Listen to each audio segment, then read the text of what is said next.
So far, we talked about how emissions are formed and also the impact that they have on health. So, unsurprisingly, governments want to do something about that and try and limit the impact in their individual countries.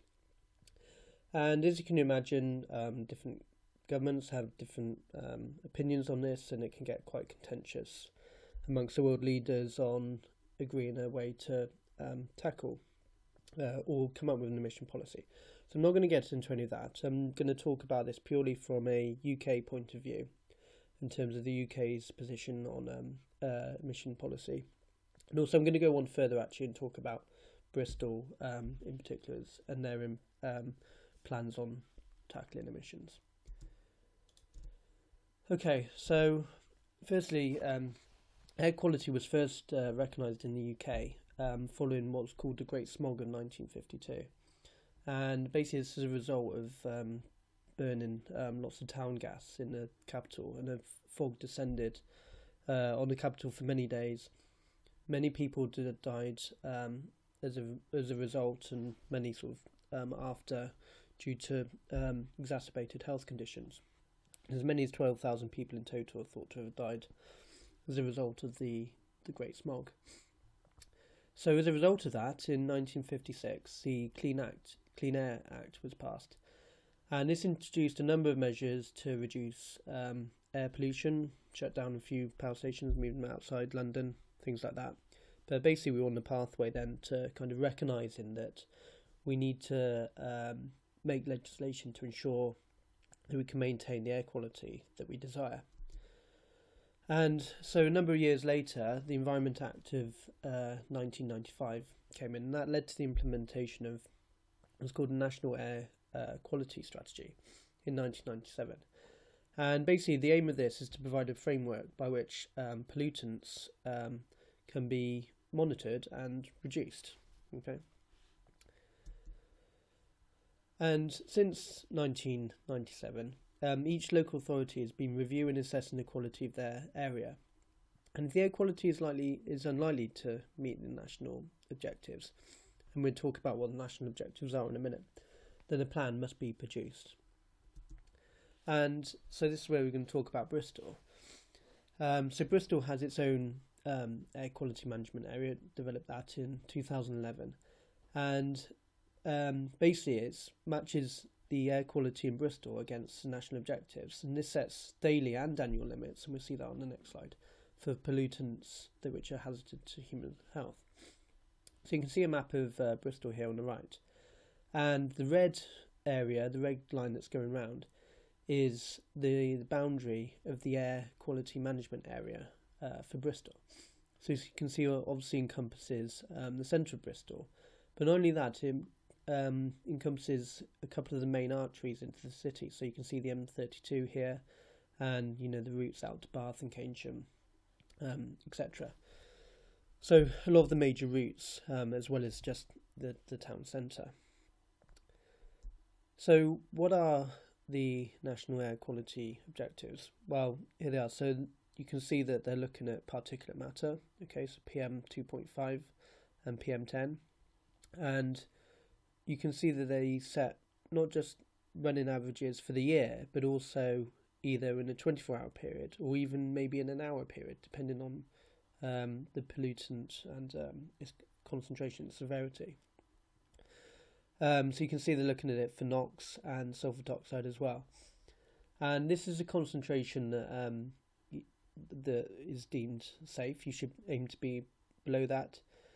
And kind of interestingly, you are permitted to exceed this limit, but only for a finite number of times. So you can see, for example, here for the PM10, you could go over it in a 24-hour period, that's fine, but you couldn't do it more than 35 times a year, and you certainly can't exceed the yearly average of, in this case, 40 micrograms per metre cubed. So to implement its air quality management area, its strategy for its air quality management area, Bristol has several monitoring stations throughout the city, and this is an example of one of them. So this is looking at the nitrogen dioxide from a monitoring station in fish ponds, which is obviously close to the M32. And it's interesting to see that you can see how cyclical this is, basically in line with the commuting patterns of the traffic going into work.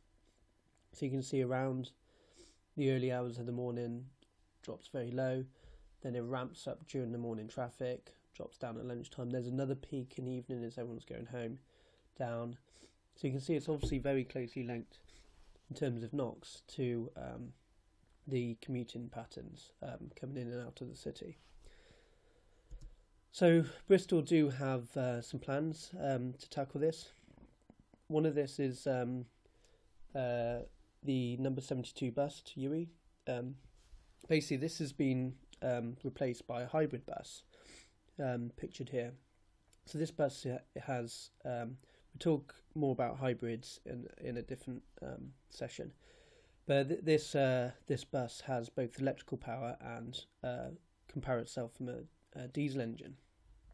But the idea is that when the bus enters the air quality management area, or certain areas, it's geo-fenced. So what that means is it has a GPS on board the bus, and it detects when it goes into this area.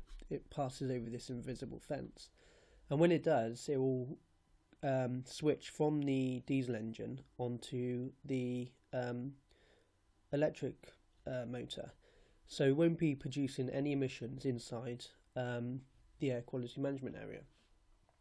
And so the idea is it can drive around in the air quality management area, not emitting any harmful pollutants. Then when it's outside the air quality management area, it can go back onto its diesel engine, recharge its batteries, and in fact there is an inductive charging plate in UE where the bus can also charge up when it comes up to the university.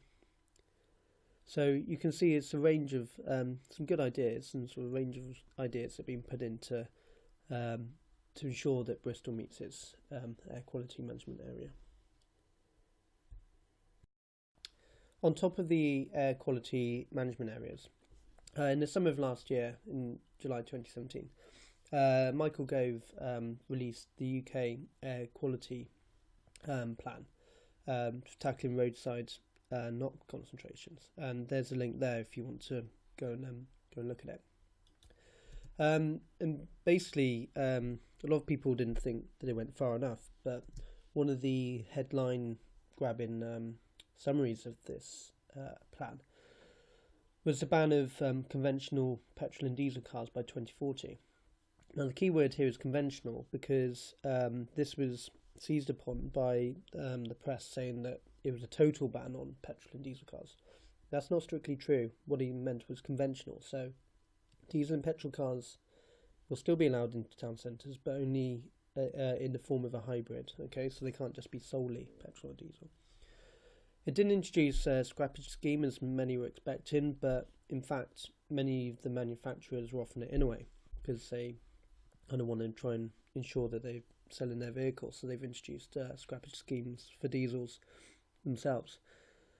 Other things that this included was an implementation fund to help authorities prepare plans to tackle NOx concentration, additional funding for authorities to implement those measures, and also the retrofitting of new low emission buses, such as the hybrid bus that we talked about on the previous slide.